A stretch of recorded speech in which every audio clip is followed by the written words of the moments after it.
गाड़ी जब शोरूम से बाहर निकलती है तो खरोंचे आएगी। यहाँ एक ढंग का हॉस्पिटल नहीं है। और हनुमान जी बेनीवाल जो आज पूरे राजस्थान में एक मतलब दबंग नेता में इनका नाम आता है, ऐसी कोई स्कूल नहीं है जिसके अंदर पूरा स्टाफ है। और अगर बात करें खींवसर विधानसभा की, राजस्थान की सबसे हॉट सीट कही जाती है और 2008 से लगातार हनुमान बेनीवाल कोई भी पार्टी उनके लिए मानी नहीं रखती, तो यहाँ आप कह रहे हैं कि किसी पार्टी का टिकट नहीं मिलता, निर्दलीय टाल ठोके हैं, कि तो किस प्रकार से मजबूती रहेगी हनुमान बेनीवाल के सामने अपने चुनाव में डटे रहेंगे? मेरी जो सोच है कि मैं पिछले इतने कम से कम हमारा परिवार 35 साल से लोगों के बीच में सामाजिक काम से जुड़ा हुआ है। मेरे बड़े भाई साहब थे पहले, अब पिछले 3-4 साल से लगातार मैं जनता के बीच में हूँ। हमने कभी किसी का बुरा नहीं किया, जहाँ तक कोशिश हो सकती है लोगों के बीच में हमेशा रहें और उनकी मदद की है, आर्थिक दृष्टि से हो, चाहे किसी का काम कराने का हो, या जयपुर में किसी का काम हो गया हो, चाहे सरकारी काम हो। मुझे क्या करना, मैं तो उस बात के ऊपर भरोसा करता हूँ, क्योंकि कहना बहुत आसान है, काम करना बहुत मुश्किल है। और उसके लिए यदि जनता मुझे मौका देती है तो मेरी सोच है कि मैं वो काम करके दिखाऊंगा। क्या चुनाव लड़ने का, तो क्या बीजेपी से ही बात चल रही है? बीजेपी, कांग्रेस और आरएलपी तीनों पार्टियों से आपकी कहीं ना कहीं अंदर से बात चल रही है टिकट को लेकर? मेरी पार्टी से जो है मेन, मैं पिछले हमारा 26 साल से हम बीजेपी पार्टी से जुड़े हुए हैं। और बीजेपी पार्टी से चाहे कोई आ गए हो, उनके साथ में हमारा घर, हमारा परिवार तन मन धन से रहा है। कभी भी हमने पार्टी के साथ गद्दारी नहीं की। यहां तक भी देख लो आप, खींवसर विधानसभा क्षेत्र के अंदर गजेंद्र सिंह जी जब 2003 के अंदर आए थे तो मेरे बड़े भाई साहब ने जी जान लगा करके उनके साथ खड़े हुए थे। सीआर साहब आए, उनके साथ में भी जी जान से लगे थे। ज्योति जी आए तो लगे थे। अपने डांगा जी को टिकट दी तो भी हमारी थोड़ा आपस का कुछ मनमुटाव था, फिर भी हमने कोई पार्टी के विपरीत हम नहीं चले। हमने पार्टी के साथ में हमेशा वफादारी निभाई। पार्टी उस मैटर को नहीं समझ पा रही है, पार्टी हमारे को नजरअंदाज, पार्टी तो खैर क्या करे, यहाँ के जो लोकल लोग हैं वो करते हैं, पार्टी थोड़ी क्या बोलती है किसी के लिए, पार्टी नजरअंदाज नहीं करती है, पार्टी के लोग करते हैं। और ये इनको जो जिस तरीके से इनका जो सोच विचार है, हमें तो आखिर के अंदर देखो सामने आना पड़ेगा।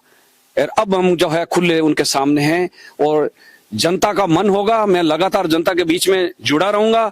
जनता मुझे कहेगी कि अपने को ताल ठोकना चाहिए तो मैं पीछे नहीं हटूंगा किसी कीमत पे। बीजेपी से आला अधिकारियों से, संगठन से बात चल रही है आपको टिकट को लेकर? मैंने उन लोगों से कोई बात, अभी इस बार मैं कभी कोई बात ही नहीं कर रहा हूँ, क्योंकि पिछली बार मैंने खूब बात कर ली, मेरा सर्वे में भी नाम था, हर जगह से इन्होंने हम दबाने की कोशिश की है कि तुम्हारा ये नहीं था वो नहीं था, जबकि हमारे को पता था। और मैं नहीं बोलता खींवसर विधानसभा क्षेत्र के, पिछली बार आम जनता का मन था कि इस बार भागीरथ डुड्डी को यदि टिकट मिलती है तो यहां से जीत हासिल होगी, पर एन मौके पे जाकर के टिकट में हमारे को बेक भी कर दिया, वो भी चलो ठीक है।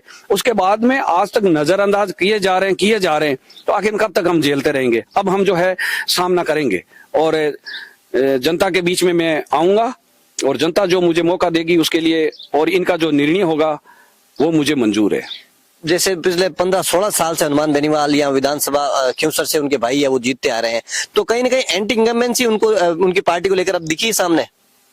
उनकी पार्टी का उनका खुद का मामला है, उनके बारे में अपन नहीं बोल सकते।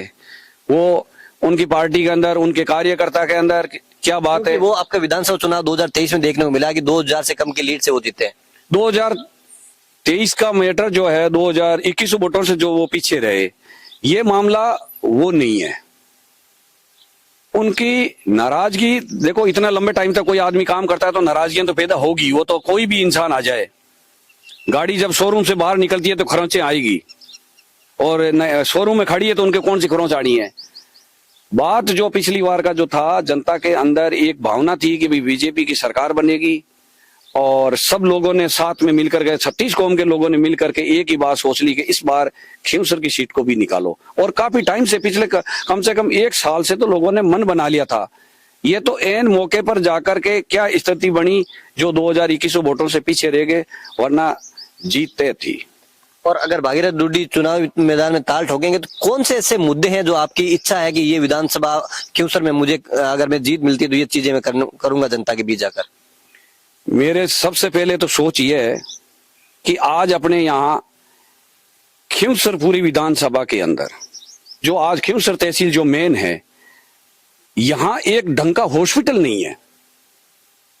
इस हॉस्पिटल में मतलब न तो कोई ढंग की अपनी यहाँ जांच होती है, न ढंग के यहाँ पर कोई डॉक्टर है। आज इस एरिया का जो है पूरा लंबा चौड़ा एरिया अपने यहाँ से नोखा अपने जो नोखा बीकानेर का नोखा से लेके एरिया पूरा ये एरिया लंबा चौड़ा एरिया आता है।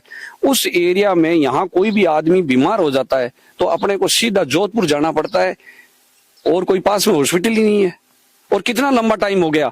और ये जो जमीन, ये जो धरा है अपनी खिंवसर विधानसभा क्षेत्र है, इस एरिया के अंदर ये मिर्दा परिवार की जन्मस्थली रही, गजेंद्र सिंह जी की जन्मस्थली जो मंत्री हैं अभी, और हनुमान जी बेनीवाल जो आज पूरे राजस्थान में एक मतलब दबंग नेता में इनका नाम आता है। उन्होंने कम से कम पिछले 15-20 साल से यहाँ राज किया है। तो आज फिर भी हमारे यहाँ हॉस्पिटल की कमी है। ये हमारा बड़ा दुर्भाग्य है। मेरी ये सोच है कि ये काम जो है सबसे पहले तो हमारे को होना चाहिए, एक अच्छे हॉस्पिटल का निर्माण हो खिंवसर विधानसभा क्षेत्र के अंदर। दूसरी बात, जो पढ़ने वाले बच्चे हैं, पढ़ने वाले बच्चों की गाँव के अंदर अपने को लाइब्रेरी की व्यवस्था होनी चाहिए। बहुत कम गांवों के अंदर लाइब्रेरी है, कोई 10-15 गांव के बीच में ये गांव में लाइब्रेरी मिल जाए तो सबसे ज्यादा जरूरी हमें तो पढ़ने वाले बच्चों के लिए। अब जो बच्चे गेम खेलते हैं, एथलेटिक्स खेलते हैं, खेलने वाले बच्चों के लिए कम से कम ज्यादा तो नहीं 8-10 गांवों के बीच में एक स्टेडियम का तो निर्माण हो। यहाँ अपन देख रहे हैं कि चारों तरफ बहुत कम खेलने के लिए ग्राउंड है। अच्छे कोच की व्यवस्था होनी चाहिए। और सरकारी स्कूल हैं भाई, सरकारी स्कूलों के अंदर पिछले मैं काफी लंबे टाइम से देख रहा हूं, ऐसी कोई स्कूल नहीं है जिसके अंदर पूरा स्टाफ है।